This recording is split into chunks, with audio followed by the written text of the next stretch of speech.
3, 2, 1. Good evening, ladies and gentlemen. Welcome to our junior golf podcast. My name is Ro Thompson. Man, I got a special guest on the podcast tonight. Man, I tell you, his junior golf scoreboard is, probably visited more by parents and juniors than any other websites, because we always like to keep a track on the different rankings and who's ranked where and where our kids are ranked. So I want to welcome to the podcast Mr. Mike Thayer. Mike, how you doing tonight? It's Mac. It's okay. You got it right. Okay. I'm here. There you go, Mac. So listen, man, welcome to the podcast. We are very happy to have you on tonight. So before we get into the junior golf scoreboard and all the backstory on how that got started, tell us a little bit about yourself. Well, I live very happily here in Richmond, Virginia, with two grown children who are out in the world, and my wife Porter, and been here for quite a bit of time. I think if I would just to narrow down my backstory a little bit, not to bore anybody, but I think in the world of golf, my family played. My father played, my mother played, and we've had golf as a sport in our family for a long time. So, when my son got old enough and wanted to learn how to play, that's when it's all really started. And so I'm a former junior golf dad. So I've been there. I've been to tournaments. Right. I've walked in the rain. I've seen everything I need to see. Good. And my son was fairly successful. I ended up going to college on a scholarship. Okay. At Northwestern University. Nice. So we're kind of involved in the golf business, and golf business in the sense of the scoreboard. So I'm probably a 10 handicap myself, only because I haven't been playing very much. And I try to get out. I've been taking some lessons here and see if I really want to play in the father-son stuff. Right. My son is very, very good, by the way. He's very good. He's one of the best mid-ams in the country. He's been the mid-amateur champion in Colorado 3 times, and has been this year, just this past year for 2021, he was named not only the Colorado Mid-Am Player of the Year, but also the Colorado Am Player of the Year. And he and his partner are going to the USGA 4-ball in Alabama here in May. So it'll be fun to go see him do that. Good. What's your son's name, Mac, so we can follow? Christopher. His name is Christopher. Chris. Okay. Christopher. Yep. Okay. Good. So Mac, give us the backstory on how this infamous junior golf scoreboard came about. Infamous. Yes, the infamous. I get it. Right. The infamous. Well, basically, my son was finishing up his junior golf career, and the internet came along in the late 90s, as you know. Right. And if you're old enough to know that, Ro. Anyway, right. And in the late 90s, and in the junior golf world, the competitive junior golf, let's call it the sport of competitive junior golf. Right. For you to find out where junior golf tournaments were being held and how to get entered into them, you had to know another junior golf family. You really did. You had to find out where they were playing, how they got the applications, and it was all snail mail. I mean, you basically called the pro shop where the course was being played. I mean, we played, and they sent you one, and you put a check in the envelope and sent it back to them. Right. And this was all before the internet, all before online anything. And so I said, there's got to be a better way, and people just to find tournaments. And so to shorten up this backstory, basically what we did was let's build a database on the internet of every single junior golf tournament that's 36 holes or longer stroke play, and get it right in on a huge list. Right. And that can be modified quickly, changed quickly, added, subtracted, whatever. And so that's how we got started. Was just a tournament database. Beautiful. And so Mac, talk a little bit about, how do you become eligible to get ranked on the JGS? Well, basically you want to play in 4 or more 36 hole or longer stroke play events. Gotcha. With at least 8 rounds. So, and once that happens, and you make sure your name is always the same on each registration, that way we don't end up with multiple records for you or for the player. Okay. So that's just automatic. Nobody has to pay any money. Doesn't cost any money to that happen. Right. Once we see your name 4 times within the last 365 days, right, you're off and running. Good. And Mac, so question for you: what is there a particular reason that you don't do 18 and you just stick with the 36 format? Is there a reasoning behind that? Yes, there is. Basically, we really started by talking to college coaches.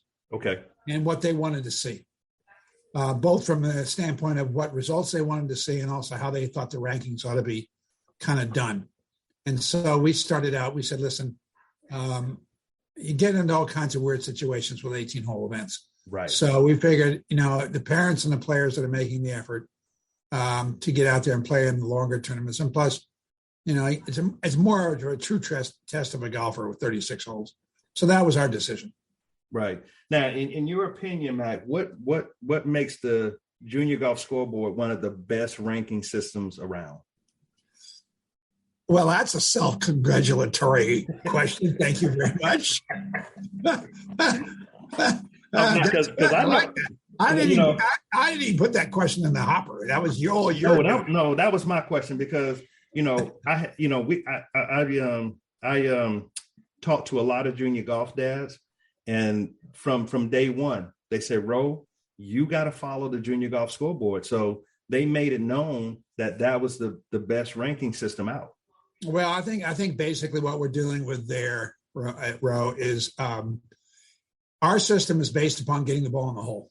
Right. That's it. And coaches, there were other systems that had points for this playing in this tournament and doing this well, but there wasn't really anything. It was just purely based on getting the ball in the hole. Right. So that's why we did it, because that's the common denominator of the game, And you don't get to play every other kid in the country. You don't get to go to maybe the big tournaments and play the better players. It's not head to head. It really is based upon, hey, as we tell every parent and every player, play better. Play better. Get the ball in the hole quicker. Get the ball all in the quicker. I'll tell you a funny story real quick. Yes. I was standing at the U.S. Junior in North Carolina last summer, and I was standing over on the side with a college golf coach. Okay. And there was a kid up on the tee waiting to tee off. And he yelled out, "Hey, are you with the Junior Golf Scoreboard?" I said, "Yes, I am." He said, "I need some help with my ranking." I said, "Okay. Well, what would you like? Well, I just need to be ranked better." I said, "Okay. But I need your help." And he said, "What do you need?" And you know where this is going. Yes. I said, "I need you to play better." I need you to get the ball in the hole. Everybody, he served that up as a softball, and I just did it. You just knocked it out of the. And the coach laughed. The coach laughed, and everybody on the tee laughing. And the kid walked away. He smiled and walked away. Right. So Matt, quick question for you. If you had to explain the rankings in not the complicated form, but the simplest form, how are the rankings calculated? Well, we look at your scores compared to the USGA rating of the golf course that you played on, adjusted for yardage. Okay. And now we have the new course condition adjustment, which I won't go into, but you just basically how you play the course. Go beat the course. And that's 65% of the math. Okay. And then who you played against is another 25%. Okay. And we can calculate the strength of the field pretty much by their scoring differentials, how good the field is. Okay. And then you get 10% credit for finishes. Finishes don't count very much, never really have. They're out there a little bit more for vanity than really mathematical value, but they do count. They do count as part of that. That's good to know, Mac. That finishes it's just a little teeny portion of your.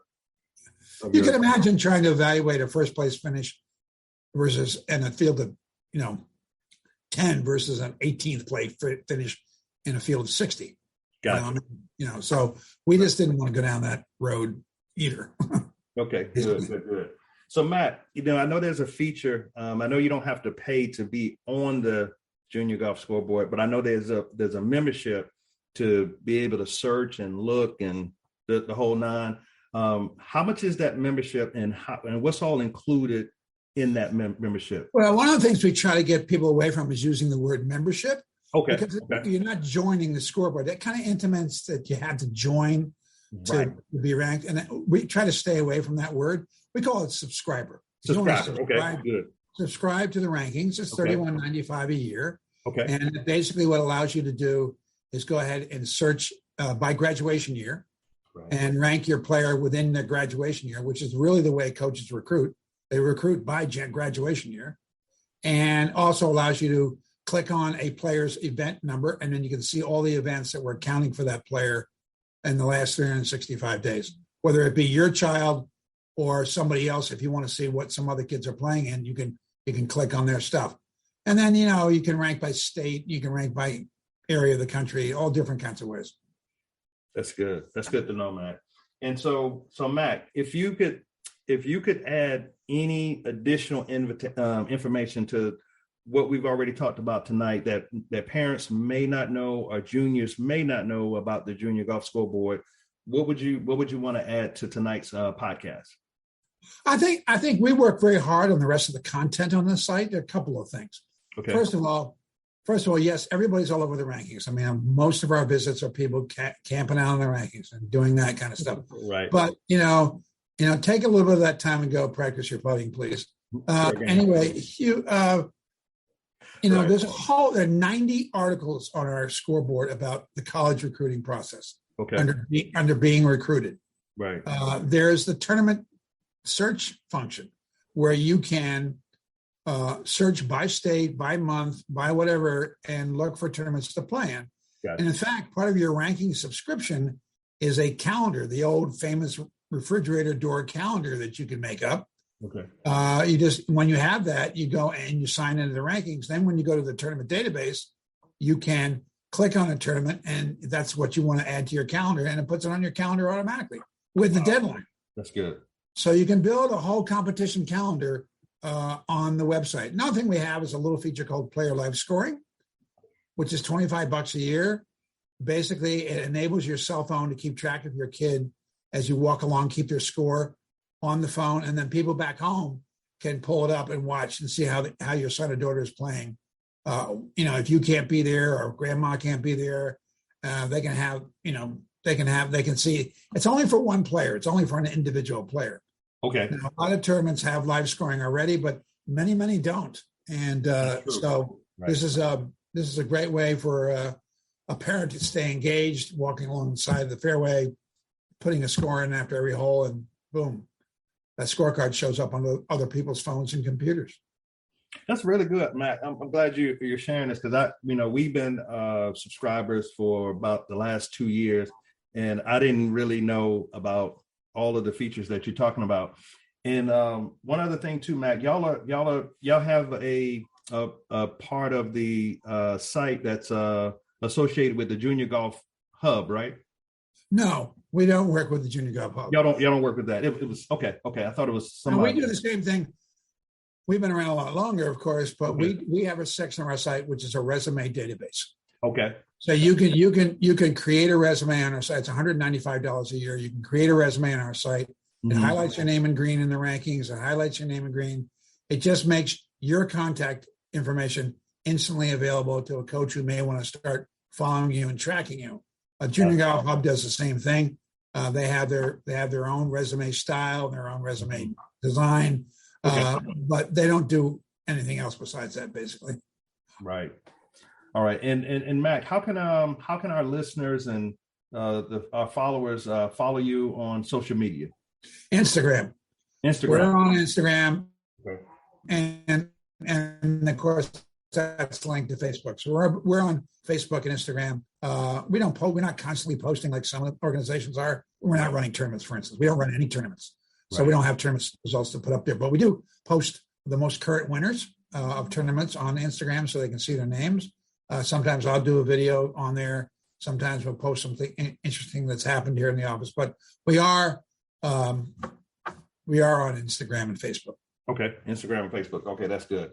And so in our final couple of minutes here, Mac, we got a couple parents that or got a live audience that's going to ask you maybe a question or two, and I want to open it up to the audience and see if they have any questions. Any questions for Mac, y'all? Junior Golf Scoreboard.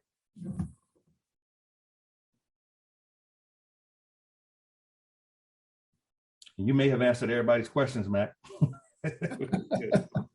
All right. No, I'm sure, that never happens because we come to the office every day and All right. and their emails and their inbox, so. Yeah. All right. Any questions for Matt? As a new parent in junior golf, my daughter hasn't competed in any 36-hole tournaments yet. I've had trouble finding tournaments close enough. I'm probably gonna have to travel, 4, 5, 6 hours to a tournament. Where do you live? Where do you live? Missouri, Columbia, Missouri. Okay. There should be some tournaments close by. There should be. I mean, if you go to I don't know if you've used our tournament search function on our website, but if you key in 2022, we're getting schedules in all the time, so you got to stay on top of it. If you put in 2022 Missouri or that area of the country, any tournament that's being held that's 36, we got it, because every tournament wants to be included in our system. So they make a real effort to send us their tournament information, the dates, the entry deadline, the entry fee. That's all on our website. So hopefully you can find stuff a little bit closer than 4 or 5 hours away. Yeah, Simmons, have you subscribed yet? Yes, I have. Okay. Yeah, go to that portion that he talked about, and you should be able to see that. Yeah, you don't even need to subscribe. Anybody else is listening. Okay. The tournament search database is free. That's free. That's the huge. junior golf, the college golf articles are free. There's nothing. The only thing if you want to dig a little deeper that costs you money is a ranking subscription. Everything else on the website is free. Beautiful. All right. Darren, coming in from Philadelphia. What's your question? Hello? Yes, go ahead, Darren. Hey, what's up? How you guys doing? Good. How are you, Darren? Can you hear me? Yes. Yeah, we can hear you. Okay, there we go. Hey, Mac, first off, thank you for being on. Quick question, and the way you said it, I think I know the answer already, but I just want to get clarification.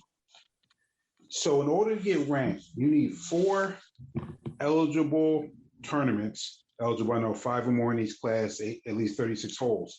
Correct. Is that over a calendar year, or do you measure it by 365 days? 365 days. Okay. It's a rolling 365 days. Okay. Thank you. Very good. Very good. All right. Any other questions? Hey, Mac, I have a question. Hold on. Got Sean Treadwell calling in from Nebraska. Go ahead, Sean. Hey, so what's usually the age group that, or around the age that you start to see that resume, people purchase that resume for the kids? I think once they start 9th grade, I think once they, the resume has some stuff on it that you need to wait a little bit for, like academics. But you can also, they'll ask for a GPA, but you can, if you have a freshman who's, getting 4 A's and a B, that's like a 3.8 or whatever, you can put that on the resume. I mean, that's not gospel because, as you well know, coaches are going to want to see transcripts as they get older and that kind of stuff. So, sure. So yeah, we've got kids on there fresh. And the reason is here's the deal. When a coach is walking down a range or a coach is looking on the scoreboard and they see a kid's that they like their swing, or they see a nice score on the scoreboard or whatever, or they watching a kid as they walk along and they're playing, they can pull out their cell phone and pull that kid up. They have what's called mobile player lookup. And they can look up your son or daughter instantly right while they're walking and watching them play or hitting balls on the range. And if that kid has a resume icon next to his name or her name, they can click on their icon and read that resume instantly on the phone. Then here comes the big decision. They see the kid's swing, they see the kid's resume, they know they got the contact information. The next button they can push is add this player to my recruit folder. And then they automatically get that kid's, good or bad, they get that kid's all their scores going forward, sent to them automatically by us. Nice. Right. So that's the button pushing that you're trying to trigger for a coach. Is you won't know it. You won't know what coaches are doing it, but you just want to maximize the chance that that's going to happen. And so as far as the scores and everything are concerned, we don't have to send you anything. It's just you guys tabulate that. We just have to send the GPA. No, you don't have to send us. You don't have to send us anything. The resume is automatically up. The resume is automatically kept up to date with all the scores that we get. The only time you'd have to add some scores is if you if son or daughter plays in a, I don't know, maybe an adult amateur tournament or tries to qualify for the U.S. Junior or something like that, Sure. You would add that kind One of day. stuff. Got it. And then, so with my ranking subscription, am I able to go on and click on a resume just to see what it looks like, kind of? Or no? No. You can go to about resumes. Okay. If you go to the pull-down menu called Being Recruited, and there's a pull-down menu, and then on the pull-down menu it says About Resumes, and you can see a sample. You can see a sample of what the PDF. See, the resume also produces a nicely formatted PDF that you don't have to mess around with Microsoft Word. Right. That if you want to snail mail it or attach it to an email, there you go. You're all set. You're ready to go. So, but until you fill out a resume, no, you can't. You can see what other kids are playing in, but you can't see their resumes. That's only for college coaches. Got it. Okay, perfect. Thank you. You're welcome. All right. Any other questions for Matt, as we get ready to wrap up? Any other questions for Matt? Okay. All right. So Matt, listen, man, I want to thank you so much for agreeing to do this podcast. You've been really helpful. I'm gonna get on the site and try to go, try to navigate a little bit more, because it sounds like you have some really good features other than just looking for, for where your child, your junior is, and, just looking at the different tournaments that are uploaded. So let me make one quick comment about the rankings. The rankings are very, very tight in the sense that their kids are separated by tenths of a ranking score. Wow. Where your child is ranked. Don't worry about Bobby being ranked 87th and your child is being ranked 90th. That's not even relevant. Wow. Because it's, every college coach knows that all the kids within 50 spots of each other on the junior golf scoreboard are the same golfer. They're the same golfer. 50. Okay. They're never going to recruit a kid who's 2 spots ahead of your kid just because he's 2 spots or she's 2 spots ahead. That's not the way it works. Gotcha. So, everybody should relax about that. If you're in the top, if you're in 100 to 150, or if you're 200 to 250, you're the same as all the kids around you.